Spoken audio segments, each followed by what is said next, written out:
Bueno, buenas tardes. Hoy voy a hacer una demostración de cómo se preparan los tamales de charqui. En primer lugar, tengo la cebolla lista picadita, tengo morrón, tengo el charqui y tengo papita criolla que es elaborada aquí en mis terrenos, y tengo el huevo picadito. Y bueno, luego pasamos a fritar la cebolla, el pimiento, y después lo agregamos el charqui y los condimentos, la papa.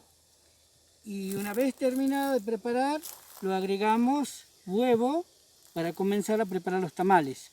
Para comenzar a preparar los tamales, tenemos la harina de tamal, tenemos lista ya aquí la harina con agua caliente y sal para armar la masa.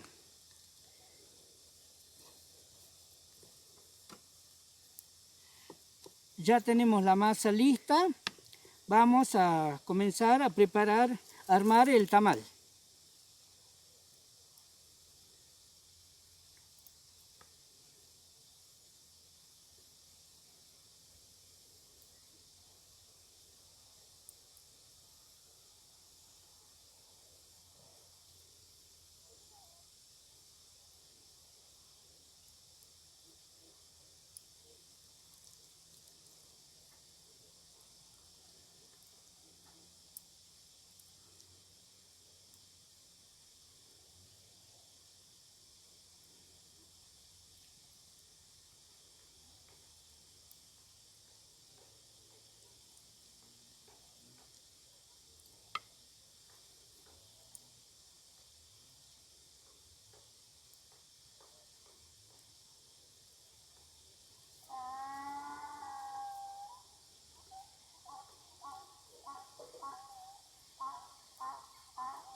Bueno, aquí ya lo tenemos armadito el tamal. Ahora pasamos a atarlo en chala.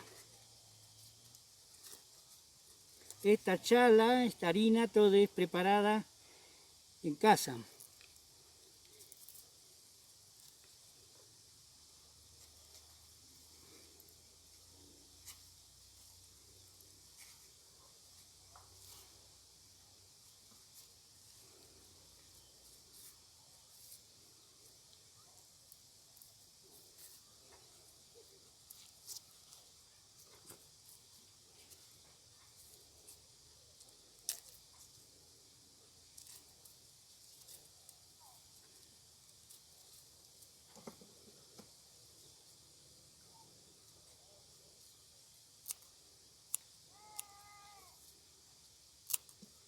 Bueno, aquí ya lo tenemos terminado el tamal. Esta es la forma que se hace el tamal de charqui. Y una vez terminado, ya pasa a hervir. Ya está el agua hirviendo. Y esto lo hacemos cocinar durante 1 hora y media y está listo para servirse. Bueno, muchísimas gracias por la atención. Y bueno, a cualquiera que quiera consumir o comprar nuestros tamales está a disposición. En casa lo vendemos todos los días. Así que esperamos a los clientes.